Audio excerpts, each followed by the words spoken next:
Hey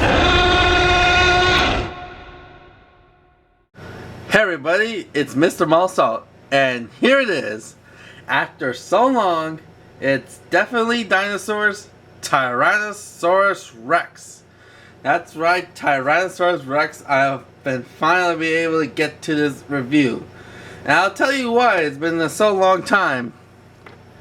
Because of this. That's right. I've lost her for quite some time, and it took me a while to find her in a box I put her in. Sorry, but this is the cave woman. I just read her name. Lexia. Lexay, like one of the easiest names from all those cavemen. And this is the only cave woman in the entire series of the Definitely Dinosaurs. Now, in their first commercial, there was another cave woman, and she looked better than this one. She looks like a crazy bitch. And I can tell you why she's a crazy bitch. Let's get to the story. But first, let's show you this is the same as all the human cave peoples. Same anatomy.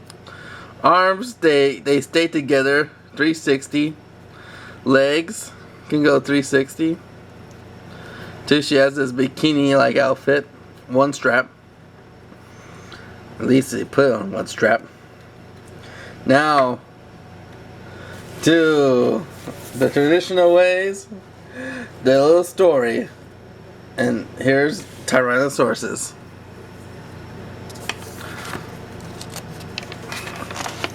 See, in this one, the T-Rex has flowers in his mouth.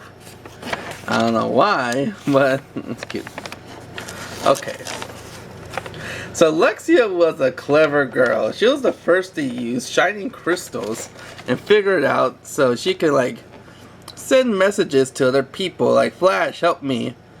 Like 2 links would need weapons, 3 would need help. And she said this helped them out from becoming dinosaur food. Lexia knew a lot about plants and flowers too. She was clever. She knew some will scrape up knees and like just learn, you know, some can become medicines and stuff. Paint for for blankets and pottery and all that, you know, native stuff. Well, I'm a native, so I can't really say that, but she knows how to use what kind of plants for what kind of things.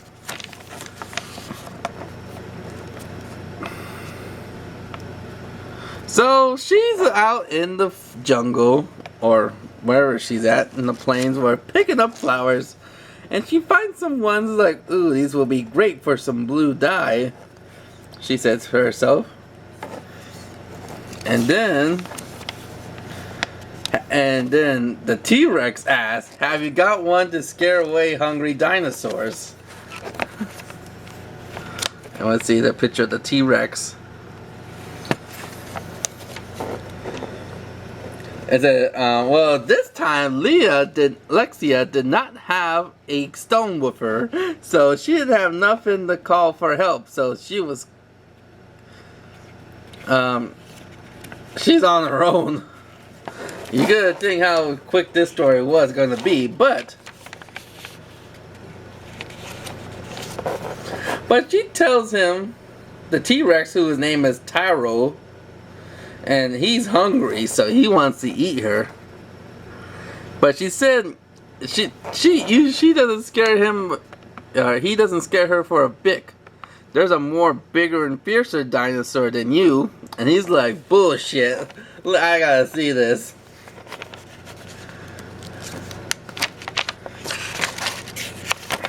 So there she goes. She takes the T-Rex to the lake. And they say, take a look at the mirror reflection.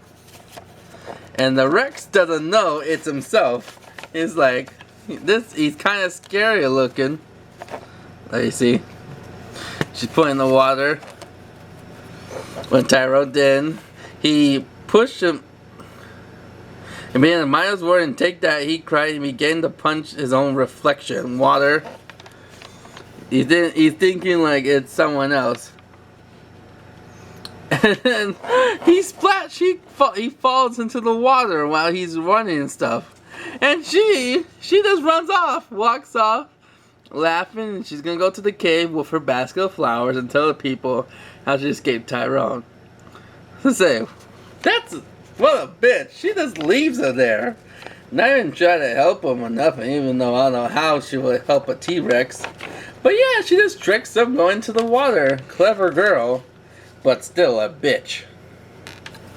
Now, let's get to what we are all here for. To see, for me to review, the King of the Dinosaurs in this series, the Tyrannosaurus Rex.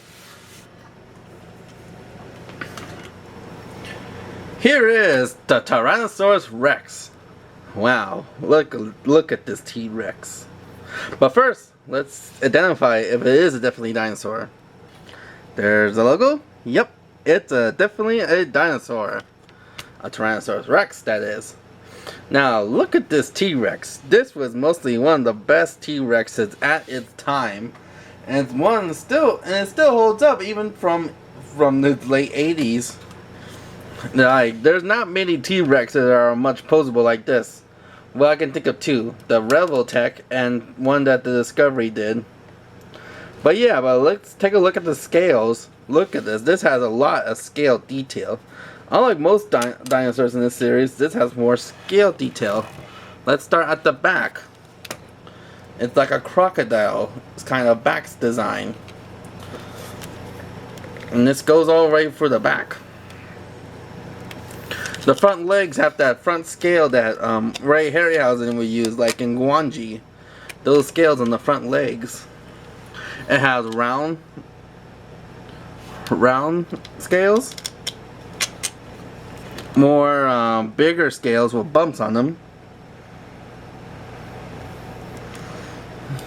Scales even onto its feet. With a little bit of, well, not really the bird scale detail, but, and then on the bottom it has this square detail, like I guess just like a crocodile's or such. A face, not mostly looking like a real T-Rex face, but close enough. It's round bump. It should be. This would be more deep in for the eyebrows. And this T-Rex, if you notice, has different shades of green on it. Not 50 shades of green, but almost.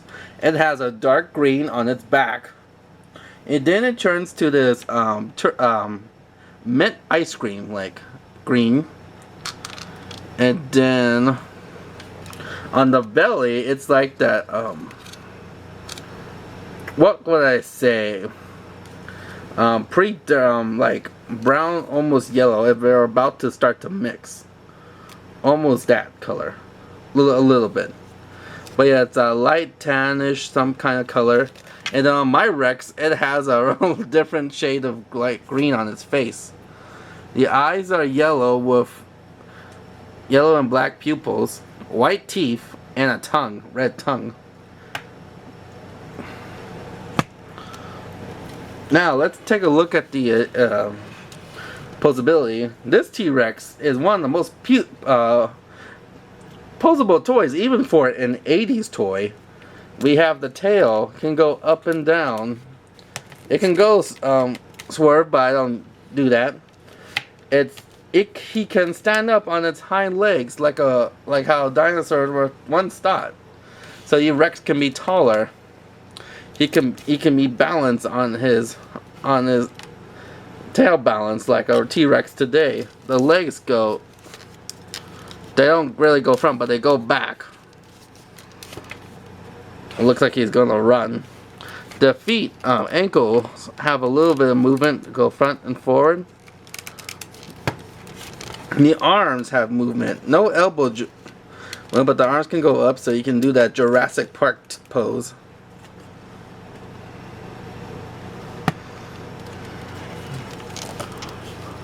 And then the head can go up and down. Mouth can open.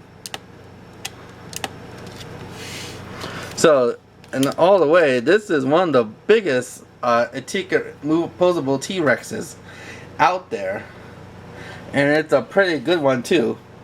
You know what else about this figure? It reminds me of Grumpy. Grumpy from the 2008 Land of the Lost with Will Ferrell. That T-Rex reminded me of this Grumpy.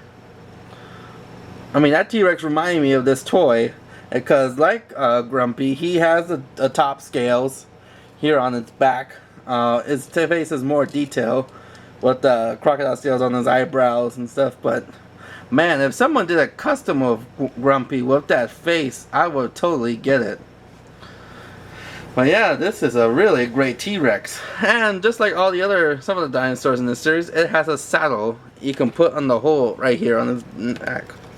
Stab it right there. Ah, there you go. And then that girl can ride it. Could ride him. But no one rides a T-Rex. Well, Will Ferrell did. That's just to show you. And now, let's do size comparison. Size comparison. Here we have Definitely Dinosaurs T-Rex, Jurassic Park T-Rex known as Big Red, and the Tycho Dino Riders Smithsonian T-Rex. This is the Smithsonian version of this T-Rex. You can see these all T-Rexes compare each other from the late 80s to the 90s. Jurassic Park T-Rex from the 90s. And after Definitely Dinosaurs, Dino Riders came out, and this T-Rex was much bigger. He's a little taller right now than the Definitely Dinosaur T-Rex, but even when he had the wheels, he will be much taller. And this T-Rex, he was also scaly in detail, but this Definitely Dinosaur T-Rex had the more detailed scales and look, like the back and stuff. While the Definitely Dinosaur T-Rex can walk. That was its cool function, and it had weapons. The Jurassic Park T-Rex can roar and looks more realistic too, or what a real Tyrannosaurus will look like. But the Definitely Dinosaurs T-Rex stands out for the most posable, as one of the big posable of the three characters. He can open his mouth. The Smithsonian T-Rex can too, but this one can't anymore. So his mouth is open. So the Smithsonian T-Rex can stand, have his tail lifted up too, if I wanted him to do that. But he looks better robust if he has his head more to the ground. The Jurassic Park T-Rex is a good T-Rex and is mostly people's favorite because he can fit any dinosaur in his mouth to open. But anyway, I would recommend all the three Tyrannosaurus Rexes, especially the Definitely Dinosaur Tyrannosaurus Rex. If you love dinosaurs or just T-Rex, I would recommend him. He's a good addition to your collection. They're not that they don't price that much on eBay, and I noticed there's a lot more Definitely Dinosaur toys now going on eBay since I've been doing these reviews. I don't know if it's me, but especially the Ultrasaurus, that's been appearing more on eBay now since I reviewed that video almost a year ago. And I'm really sorry about taking this really long time. It was just that one girl that got in the problems of reviewing this great figure and finishing up the series. Now, I will do a dinosaur review soon. I'm not gonna say who, just to keep you guys to get your hopes up. But I hope you like this video. You can comment, subscribe, and like my Facebook page /Mr. Malsalt. And until next time, peace.